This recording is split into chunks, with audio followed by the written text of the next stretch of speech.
挤进早八的公交车，一阵奇怪的广播声突然响起：0号公交规则，禁止在车厢内大声喧哗，违者嘎。此时有个不讲理的老年人正在倚老卖老，怒斥一位年轻的小姑娘不给自己让座。赶紧给老子让开！没看到我是个行动不便的老头子吗？大爷，真的不好意思，我今天肚子实在不舒服。谁知那名老人反而再次提高了音量，恶狠狠地骂道：废话少说，赶紧给我滚开！信不信老子抽你！然而话音刚落，他的嘴巴瞬间就被一层厚厚的铁皮封住。老人双手使劲地往下抠，却怎么也抠不下来，结果下一秒就被活活憋死了。死人了！还没等我惊呼出声，一道道惨叫就已接踵而来。所有发出高音被尖叫的乘客也未能幸免，全都一个个被闷死倒在了地上。好在身旁的好友轻轻及时捂住了我的嘴巴，然后小声地对我说道：嘘，不要大声喧哗。然后下意识地掏出新手机拨打了报警电话。最近换了新手机，打电话果然清晰，大家买了新的，旧的都这么处理。我那台 iPhone 13找转转上门回收了3200多，他们家价格公道，打钱又快又干脆。现在转转不只收手机，就连主机、显卡这种电脑设备，还有 LV 包和腕表之类的奢侈品都能回收。趁着旧的还值钱，赶紧找转转回收就对了。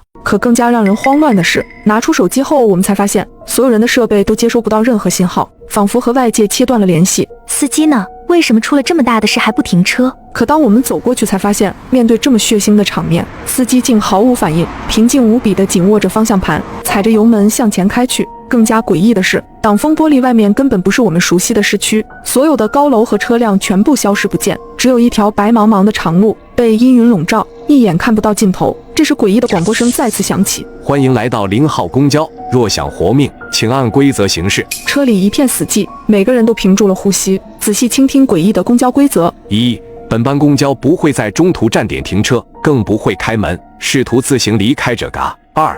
每到一个新站点，公交内将会出现一条新规则，请严格遵守。3. 规则与规则之间不会互相重复。4. 禁止以任何方式触碰或攻击司机，否则后果自负。5. 本路线共有4站，存活到最后方能安全离开。很遗憾，首发站死亡乘客21人，目前存活37人。请注意，前方到达第2站，新规则诞生。20秒后，请所有乘客抓紧吊环，保持悬空，凡触碰其他物体者嘎。第2条规则显然是对我们体力和耐力的考验。吊环挂在高处，在空中悬挂到下一站，大概有10分钟左右的时间，无疑是一份漫长的煎熬，尤其是对我们这些长期缺乏锻炼的上班族来说。于是我揉了揉手腕，在脑海中不停构思着动作和姿势，试图想到最省力的一种。可正在我摩拳擦掌的时候，身旁的小美却突然脸色一变，催促我们加快速度。快爬上去，先抢一个再说。听到她的话，我先是一愣，但扭头扫视整个车厢之后，我瞬间读懂了她的意思。整个公交里零零散散仅有20多根吊环，而车厢里的活人足足有37个，根本不够用。想到这里，我急忙伸手跳跃，再也管不了用什么姿势，匆匆挂起。不到10秒的功夫，吊环便陆陆续续挂满了人。眼看时间将要截止，仍然站立的乘客们再也没法冷静，找准一个个已经挂好的乘客，不停推搡，不停拉拽，甚至拳打脚踢，一时之间混乱无比。本就血流成河的车厢俨然变成了内斗的修罗场。为了不被众人波及，我把双脚也向上荡起，整个人紧紧缠在顶部的横杆上，手脚并用，仿佛一只紧贴树干的树懒，并且不停呼喊身旁的青青和小美，示意他们也模仿我的样子。中途有个光头男人试图把我拽下去，却发现太高的位置很难使劲，折腾几秒都不能把我弄走，只能钻向了别处的站团。等到倒计时结束，滴滴声悄然响起，我急忙放开双腿，只与吊环本身保持接触，回头看去，那些仍在焦灼争抢的乘客纷纷顿住了身形。一道阴风骤然吹过，好似一把巨大的剪刀，每个人的身体都被规则地切成了几片。看着这一幕，我忍不住心里发毛，把手中吊环抓得更紧了些。公交有些颠簸，为了防止掉到地上，我把2只手臂交错穿过吊环，用手肘关节死死地将其扣住，哪怕疼痛刺骨，但稳定性的提升也让我心中平静了几分。与此同时，车厢里每个人都在用力支撑着自己，生怕泄了气。在沉默的酸楚中，我慢慢麻木，甚至感受不到时间的存在。窗外模糊不清的景色更是平添了一份无形的压抑。10多分钟之后，久违的到站铃声终于再度响起。第3站到了，很遗憾，第2站死亡乘客17人，目前存活20人。听到这，我总算卸下了负担，瘫软在地。可我们才刚放松没多久，第3条规则就紧跟着从喇叭里钻了出来。请注意，公交规则3。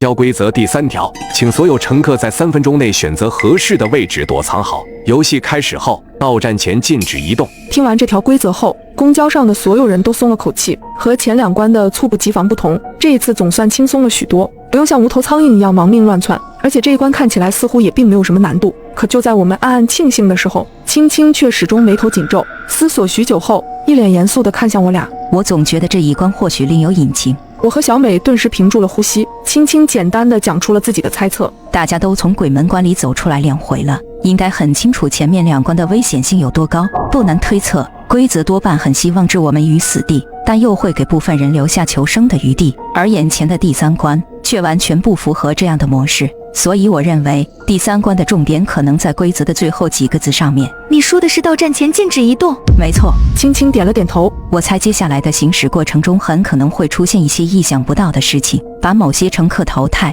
因为不可移动的规则存在，大家一旦选定了躲藏位置，就不能后悔，不能逃跑，到时候只能眼睁睁看着自己被淘汰。听完青青的推测，我们忍不住有些不寒而栗。这时大部分乘客都已经开始陆续寻找躲藏位置，而座位的下方则成为了绝佳的选择。眼看实在找不到规则背后藏着怎么样的危险，青青自言自语道：难道是我想多了吗？无奈之下，最后我们也只好打算躲进座椅的下方。可就在我即将钻到座椅底部的时候，我的余光却猛地瞥到了司机的身影。只见他双手放开方向盘，然后来了个180度的侧翻，直接将头倒立在了地上。而他那死气沉沉的脸上也第一次勾起了诡异的微笑。看着他那古怪的动作，我忍不住回头瞥了瞥那些塑料座椅，似乎突然明白了其中的用意。我的天！眼看时间已经开始了倒计时，我急忙拉起不远处的青青和小美，我也来不及做太多解释，只能赶紧催促道：快爬到座椅的上边去！两人虽然一头雾水，但还是迅速躲到了座椅上面。听到倒计时结束的那一刻，我这才放松了一口气。公交车内的众人全部屏住呼吸，默默等待着关卡的审判。发动机的轰鸣依旧持续，之前沉默的司机却倒立似的出现在我们眼前，嘴上露出诡异的笑容。捉迷藏游戏正式开始，西西，千万不要被我抓到哦！随后他就用头顶的地一点一点地匍匐向前。铁头功啊！嘘，别出声，不要动，你快看！只见司机跳向了离他最近的座椅，双眼正巧对上了座椅下年轻的小伙。西西，找到你了！那名小伙也是被眼前的一幕惊呆，发出了强烈的惊叫声。谁知下一秒，他就犹如石化一般，瞬间变成了石雕。直到这时，人们才终于明白，这看似简单的第3关，实则是人间炼狱。随后，司机继续向前，开始寻找下一名受害者。而那些选择躲在座椅下的乘客全都后悔莫及，除了眼睁睁等着自己被发现，根本没有任何办法，一个接一个地发出凄厉的惨叫。而有些人为了活命，竟然有了逃跑的打算，可他更是违反了禁止移动的规则，下一秒也直接变成了石雕。而我们所在的座椅上方却恰巧躲开了司机的视线，10分钟的时间悄然而至，我们成功地活了下来。第4站到了，很遗憾上一站死亡乘客13人，目前存活7人。听到这，我们3人这才松了一口气，一种劫后余生的复杂情绪油然而生。酱汁，这次多亏了你，否则我们的下场就……说到这，小美甚至痛哭了起来。没事了，小美，我也是到最后才发现了司机的端倪，挑战还没结束呢。是呀，小美，最后一关才是最关键的，我们3人一定要团结一致，打起12分的精神来。简单休息几十秒后，喇叭便迫不及待地再度响起，似乎不想给我们太多喘息的机会，开始宣布起新的规则。公交规则4，接下来的路段较为复杂。发现男友的父母竟然不是人，而是鬼。我的左眼拥有一种特殊能力，那就是能看见鬼。我能看见去世的爷爷对我笑着打招呼，也能看见家里书房里吊着的女人。神婆说我这是阴阳眼，但只有一只，而我的右眼却只能看见阳间食物。这天，男友于言带我回家见父母。吃完饭的时候，我主动提出要洗碗，男友妈妈不肯，非要来拿我手里的碗。可他这一抢，洗洁精溅到了我的左眼，我低下头捂住眼睛。于言的爸妈也都慌了。小将，你没事吧？我刚想说没事，可我突然僵住了，因为只有右眼能看见的我突然发现，于言的爸妈都消失了。这代表什么？这代表着他们不是人。一股寒意从后背涌起，而这时候我听见于言爸爸的声音又响起来。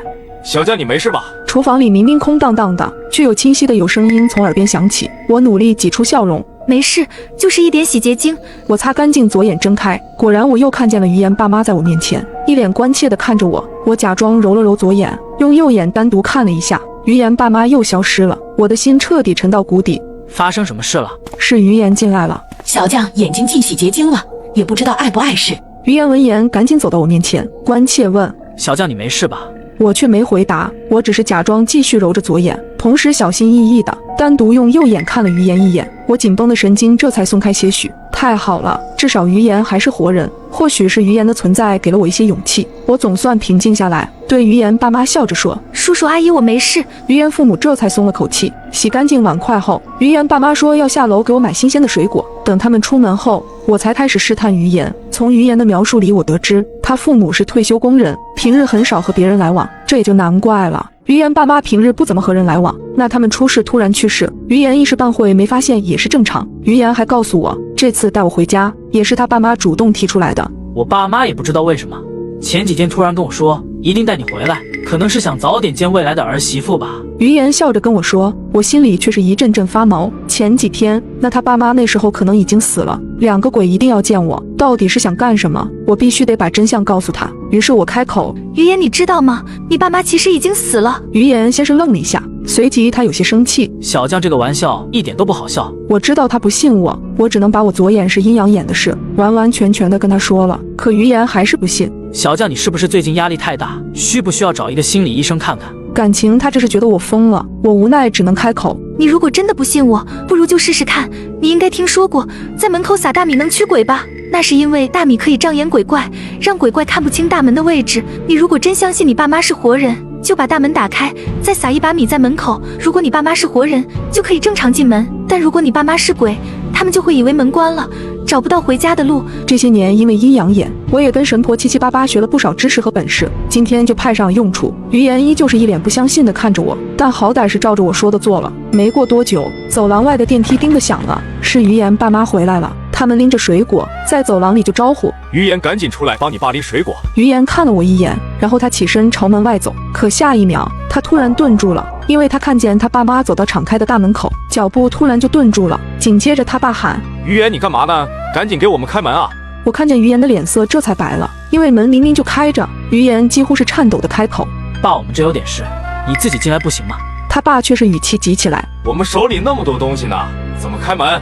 你快过来！”于言爸爸的声音此时变得有些尖锐，于言的脸色瞬间更白。还好我一把拉住他，我低声道：“现在最好不要激怒你爸妈，装作什么都不知道吧。”说着我走出门，不动声色地踢开了地上的米，然后假装开门的样子：“叔叔阿姨，你们回来了呀！”于言爸爸一脸不悦：“你们刚才怎么不开门？”刚才于言他缠着我们没想到你们那么快回来。说着我害羞地低下头。于言爸妈一脸明白过来的样子。吃完水果后，于言随便找了个理由便和我躲进了卧室。晚上于言低声问我：“我有一件事不明白，为什么我爸妈变成了鬼，我也能看见他们，我没有阴阳眼啊？”我告诉他，鬼怪是有办法能让自己显形的，你爸妈肯定是故意用了显形的方法，只是他们没想到我有阴阳眼。我又小声道：“真希望你爸妈只是想见我一面，而不是想要害人。”于言皱眉：“怎么知道他们是不是想害人？”我沉默了片刻才开口：“鬼物在半夜的时候阴气最重，如果他们想害我们，估计就会今天晚上行动。相反的，如果他们今天晚上不找我们，应该就没什么事了。”于言听了我的话，刚想开口，可门外突然传来一阵敲门声，咚咚咚，伴随着于言妈妈轻柔的嗓音：“于言小将，你们睡了吗？”我感到后背一阵寒意冒上来，努力让自己保持冷静，故作随意的开口：“怎么了，阿姨？我们已经睡下了。”是这样的，我刚下了一个手机软件，我和于言爸爸都弄不清楚，想让于言帮我们看看。我给了于言一个眼神，示意他别出声，然后继续回答：“阿姨，于言已经睡下了。”我听于言说过，他爸爸妈妈是很宠他的，如果他爸妈现在还是正常的状态，那绝对不可能把熟睡的宝贝儿子喊起来弄什么手机软件的。但如果他爸妈现在已经是被怨气驱使的恶鬼的话，我还来不及假设，不想门外的于言妈妈就已经立刻开口：“于言已经睡了呀，那没事了。”说着门外安静了下来，我也愣住了。从刚才于言妈妈的反应来看，她似乎是不想害我们，可是说不上为什么，我还是觉得心里有点毛毛的不放心。我走到门口，正想确认门锁了没有，可突然看见门缝里好像有什么黑乎乎的东西，加上此时没开灯，因此看得不太真切。我蹲下身想去看那到底是什么，却正巧对上于言妈妈的眼睛，她正趴在门缝上死死地盯着我。我整个人尖叫一声，跌坐到地上。于言听见我的尖叫声，赶忙过来扶起我。我缩在于言怀里失控地喊：“于言，是你妈妈，你妈妈根本没走。”于言听见我的话，脸色一变，急忙看向门，可没想到门缝里于言妈妈的脸突然消失了。于言这才皱眉看向我：“小将，我妈已经走了，你是不是刚才看错了？”我急了：“我肯定没看错，你妈妈刚才真的趴在门缝上偷看我们。”听到我描述的那一幕，于言的脸色也白了，可他还是安慰我。毕竟我妈妈现在已经不是活人了，可能做事的确会有些奇怪，但我还是相信他们是不会害人的。听了他的话，我渐渐冷静下来。这倒也是，我对鬼怪也算是了解，一扇门根本挡不住鬼，更何况外面有2个。如果于言爸妈想对我们做什么，的确是可以直接破门而入。这一晚上，我和于言都没合眼，于言爸妈倒是没有再来找我们。第二天一早，我们就跟于言爸妈提出来要离开。于言妈妈眼睛瞪得大大的，脸上写满了失望。怎么那么快？不是说好要多住几天的吗？于言不敢看他的眼睛。老板突然要我回去，不然可就要丢工作了。只见他们看着有些难过，但也没过多纠缠，很快点头同意了。看他们那么好说话，我才彻底松了口气。或许真的如同于言所说的，他们只是想要走之前看儿子和未来的儿媳妇一眼吧。出家门的时候，于言爸妈说要送我们到小区门口，可没想到走到电梯口的时候，我们突然发现电梯不亮了，没办法，只能走楼梯了。还好于言家也就是5楼，走楼梯也不算太高。我们开始爬楼梯，我整个人神经也慢慢放松，只要离开了这栋楼，光天化日的就不用担心什么了。到时候让于言查清楚他爸妈的死因，再找个高人来做法事，一切就过去了。我正在心里胡思乱想着，可突然我意识到有些不对劲，于言不就5楼吗？怎么走了那么久都还没走到1楼？我抬起头看了一眼旁边路过的大门，突然间我只觉得浑身的血都凉了。我竟然看见面前的门牌号上依旧是503，也就是于言家的门牌号。我一把拉住于言，几乎是用颤抖的语气开口：“你看门牌号。”于言抬头看见大门，顿时脸色也白了。这时候，我和于言都已经不由自主地停下了脚步，可于言的爸妈却好像根本没注意到我们的异样，还在继续往前走。紧接着诡异的一幕就出现了，于言的爸妈明明已经一直往下走，消失在我们的视野里，可一会儿后，我们突然听见我们楼上又传来了脚步声。刚刚明明已经下楼的于言爸妈又出现在了我们楼上的楼梯口，他们一路往下走到我们身边，仿佛才注意到我们一样，露出疑惑的表情。于言小将，你们怎么不走啊？我瞬间只觉得浑身的血都冲进了脑子里，这难道是鬼打墙？我根本不想回答于言父母，只是一把抓住于言，迅速开口：“你家钥匙呢？”于言这才回过神来，手忙脚乱地把钥匙给我。我用最快的速度打开门，一进门我就大喊：“大米！”而于言此时也反应过来，旋风一样的冲进厨房，一把抓起大米就朝着门口狠狠撒过去。而这一边，于言的爸妈本来也想追上来，可这大米一撒，他们的脚步顿住了。而我也趁着这个功夫，砰的关上了门，我贴着墙滑落下去，无力地倒在地上。于言也是脸色煞白地看着我：“小将，刚才那是不是鬼打墙？”我疲惫地开口：“应该是你爸妈干的。”于言的脸色更白了：“我爸妈为什么要困住我们？他们想干什么？还不明显吗？他们想把我们留在这，一直等到晚上。白天的鬼虽然能弄出鬼打墙，但阳气太重，没办法对我们做什么。可等到夜里就不一样了。”于言身子一颤，抬头去看门的猫眼，可没想到这一看，他突然啊的一声跌倒在地上。我忙不迭地站起来，也朝着猫眼看了一眼，立刻就明白为什么于言那么害怕了，因为他爸妈竟然在门口，眼睛直勾勾地看着猫眼。于言忙不迭问：“我们现在应该怎么办？”我毫不犹豫开口：“报警！”于言听见我的话，瞬间懵了。报警？这种鬼的事也能报警？警察根本不会相信我们吧？我迅速开口：“你当然不能跟警察说我们见鬼了，你就说有人遇害了，让警察赶紧过来。警察身上的阳气和正气最大，鬼也不敢惹。到时候这鬼打墙破了，我们就赶紧离开。”于言这才明白过来，赶紧拿出手机开始报警。“喂，请问警察吗？我家里有人死了。”“是的，麻烦你们过来一下。”于言这下总算开窍了。于言打电话的时候，我警惕地看了下猫眼，突然发现于言爸妈不见了。我正思考着，另一边于言就已经挂断了电话。他低声道：“别担心小将，我不会让你出事的。”时间1分1秒过去，不一会儿，我就已经听见警车鸣笛的声音响起。我们两人迅速趴到窗户上向下看，这警察来的也太快了。太好了！我拉着于言的手，轻声说道：“警察来了，只要他们上楼，我估计这个鬼打墙就要破了，我们就能下楼了。”于言也是明显松了口气的样子，可下一秒，他突然脸色一变，大喊：“小心小将！”我猛地回过头，竟然看见了于言的爸妈，2个50多岁的老人，死死地贴在透明的窗户上。我这一刻终于明白了，为什么刚才于言的爸妈会突然从门口离开了。他们可能是听见于言报警，意识到自己的时间不多了。接着于言爸妈开始用头撞击玻璃，他们似乎感觉不到疼，一下又一下，窗户很快被砸碎。眼看于言爸妈跳进了屋子里，我拉起于言赶紧往外跑：“不许走，不准带我儿子离开！”于言妈妈尖锐的声音传来，说着她一把抓住了于言，于言则冲我大喊：“你快走，我拖住他们！”我大喊：“可是你不用担心我，把警察带上来，他们是我爸妈，不会有事的。我发疯一样朝楼下跑，终于在1楼门口见到了2名警察。鬼打墙果然破了，在我的带领下，我们再次返回了5楼。这时我发现屋内于言父母早已消失不见，而于言则躺在地上一动不动。我赶忙向警察求助，先救人。于是我们带着于言准备下楼。这一次我们并不是走的楼梯，而是乘坐电梯。看着不断缩小的楼梯数字，我这才松了一口气，心想一切终于恢复正常了。想到这，眼睛不自觉地流下了眼泪。可当我激动地去擦左眼时，我再次呆住了。眼前的2名警察竟然消失了，一股寒意从背后袭来，他们是鬼警察。我顿感大事不妙，电梯突然叮的一声开了，刚走出去我就彻底绝望，我竟依旧还停留在5楼。这时于言爸妈缓缓地走了过来，他们露出阴森的表情。好呀，怎么不跑了？我惊恐地呼喊，你们到底想干什么？于言爸爸说道，我听于言说了，你的生日正好符合8字纯阴，只要今晚纯阴之日将你杀掉，我们就能继续逗留人间了。原来这就是他们让于言带我来的目的，又知晓了他们为何昨晚没有动手，都是为了等今晚的纯阴之日。我极力地反驳道，你们真没良心，枉费了于言对你们的一片好心。于言妈妈表情变得更阴森了，我们还要好好谢谢这个宝贝儿子呢。说着便伸手冲我袭来，而就在这时，一道光芒闪过，于言爸妈和那2名警察瞬间消失了。迎面走来的是几名身穿制服的人员，我故意捂住左眼看了下，他们还在，是真正的警察到了。事后经过调查，我才了解到于言的爸妈早在3年前就死了，而他们所在的小区也早已废弃，根本没有活人。但于言却始终不知道，甚至还被他爸妈利用了。好在经过抢救，于言也从昏迷中慢慢苏醒过来，一切都过去了。